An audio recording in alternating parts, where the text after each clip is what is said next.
जय माता दी। हम सभी आजकल नवरात्रि की व्रत में पूजा आराधना में लगे हैं और माता का आशीर्वाद पाने के लिए अलग अलग तरीके से पूजा पाठ मंत्र जाप आदि कर रहे हैं। तो क्या आप जानना चाहते हैं कि प्रत्येक माता का अलग अलग मंत्र व उनके अलग अलग कार्य हैं, व किन कार्यों के लिए हम किस माता की पूजा करें? तो आज आपको हम इस वीडियो में यही सब बताने वाले हैं, देवी के 9 रूप और उनके अलग अलग कार्य। तो शुरू करते हैं। पहली देवी।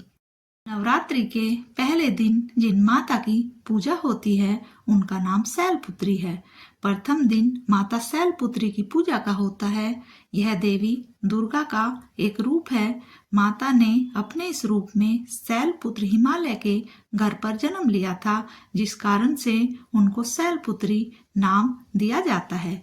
माता अपने इस रूप में वृषभ पर विराजमान है। उनके एक हाथ में त्रिशूल व दूसरे हाथ में कमल का फूल है। मान्यता यह है कि माता दुर्गा इस रूप की पूजा अगर हम करते हैं उनके, तो अच्छी सेहत हमें मिलती है। इसके बहुत ही विशेष फल होते हैं।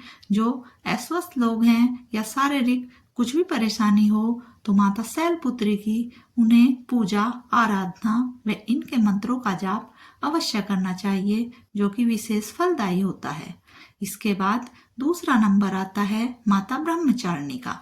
माता ब्रह्मचारिणी दूसरा दिन होता है जिस दिन नवरात्र में इनकी पूजा होती है। माता ने अपने इस रूप में भगवान शिव को पाने के लिए कठोर तप किया था। देवी ने अपने इस रूप में एक हाथ में कमंडल, दूसरे हाथ में जप की माला धारण की है। इस दिन माता को शक्कर का भोग लगाया जाता है और इसी का दान किया जाता है। माता के इस रूप का पूजन करने से दीर्घायु प्राप्त होती है। इसके बाद तीसरे दिन की देवी माता चंद्रघंटा होती है। तीसरा दिन माता चंद्रघंटा की पूजा पाठ में भक्तजन व्यतीत करते हैं। कहा जाता है कि यह देवी का उग्र रूप है, परंतु फिर भी देवी के इस रूप से भक्तों को सभी कष्टों से मुक्ति मिलती है। माँ के इस रूप में 10 हाथ हैं तथा सभी 10 हाथों में माँ ने शस्त्र धारण किए हुए हैं। इन्हें देखकर ऐसा लगता है कि माँ युद्ध के लिए तैयार है। तो माता के इस रूप की भी हमें पूरे मनोयोग से पूजा पाठ करनी चाहिए। के बाद चौथा दिन आता है माता कूष्मांडा का। चौथे दिन में देवी कूष्मांडा की पूजा की जाती है। ऐसा कहा जाता है कि माता के इस रूप से हंसी से माता की ब्रह्मांड की शुरुआत हुई थी। देवी के इस रूप में 8 हाथ हैं और उन्होंने अपने 8 हाथों में कमंडल, धनुष बाण, कमल, अमृत कलश, चक्र तथा गदा लिए हुए हैं। माता के 8वें हाथ में इच्छा अनुसार वर देने वाली जप की माला विद्यमान है, अर्थात यह माला माता के भक्तों को उनकी इच्छा अनुसार वरदान प्रदान करती है। तो माता के इस रूप की पूजा मनवांछित फल माता से पाने के लिए हमें अवश्य करनी चाहिए। माता का रूप इतना मनमोहक है कि उनकी हंसी से कहते हैं कि संसार की उत्पत्ति हुई थी। माता देखने में बहुत ही सुंदर व आकर्षक लगती है। तो इस रूप की पूजा माता से मनवांछित वरदान पाने के लिए भक्तजनों को अवश्य करनी चाहिए। इसके बाद 5वां दिन आता है माता स्कंद माता का। नव दुर्गा के 5वें दिन देवी के इसी रूप की पूजा की जाती है। माता के इस रूप में पूजन से उनके भक्तों को सारे पापों से मुक्ति मिल जाती है तथा मोक्ष की प्राप्ति होती है। नवरात्रि के 5वें दिन माता स्कंद माता को अलसी नामक औषधि अर्पण करने से मौसम में होने वाली बीमारियां नहीं होती है और इंसान स्वस्थ रहता है, क्योंकि यह मौसम बदलने का वक्त होता है। जब नवरात्र होते हैं तो रोगों से मुक्ति देने के लिए माता के इस रूप की पूजा की जाती है। माता के इस रूप में माता कमल पर विराजमान है। माता अपने इस रूप में 4 भुजाओं वाली है।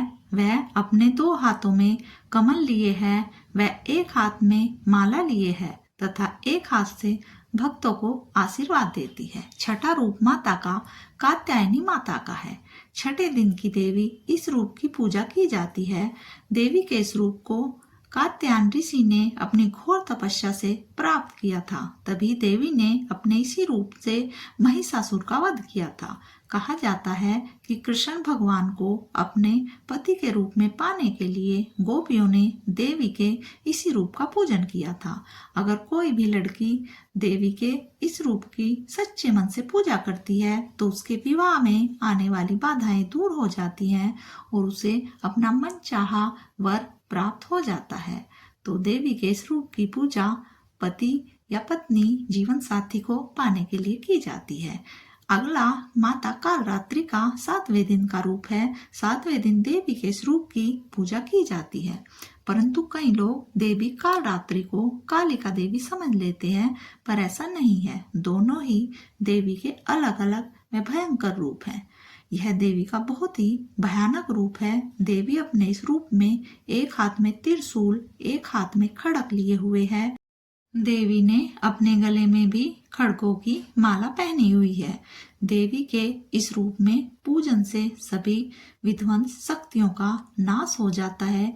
देवी ने अत्यंत क्रोधित होकर अपनी जीभा उसकी खून से लाल है, वह नेत्र भी लाल लाल हुए हैं। तो यह रूप बहुत ही डरावना व बहुत ही भयानक दिखाई देता है।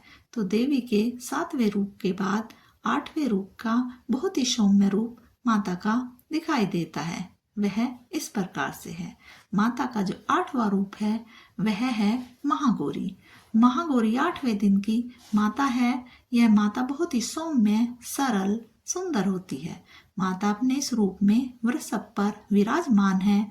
उन्होंने हाथों में त्रिशूल, डमरू लिया है तथा अन्य 2 हाथों में वह अपने भक्तों को वरदान और अभयदान दे रही है।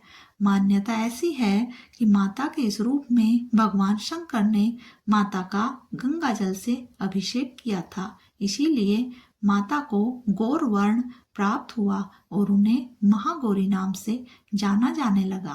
माता महागौरी बहुत ही गौरी है, बहुत ही सुंदर है, इसीलिए माता को महागौरी नाम से जाना जाता है। यह रूप सबसे ज्यादा पूजनीय होता है और सभी इस रूप की पूजा ही करते हैं। तो यह रूप सबसे ज्यादा प्रचलित है। 9वां रूप है माता का सिद्धिदात्री। 9वें दिन देवी सिद्धिदात्री की पूजा की जाती है।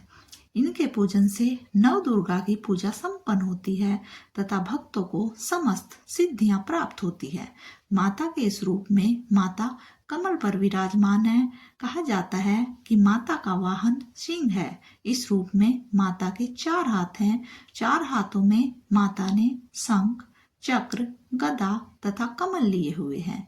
माता का यह रूप बहुत ही अनुपम है और इस रूप में माता सिद्धियां प्रदान करती है अपने भक्तों को, जो पूरे मनोयोग से माता की पूजा आराधना आदि नवरात्रों में करते हैं। तो आप सभी को नवरात्रि की बहुत बहुत शुभकामनाएं। आपने जो भी लिया है संकल्प वह सभी पूरा हो। नवरात्रि की बधाइयां। धन्यवाद।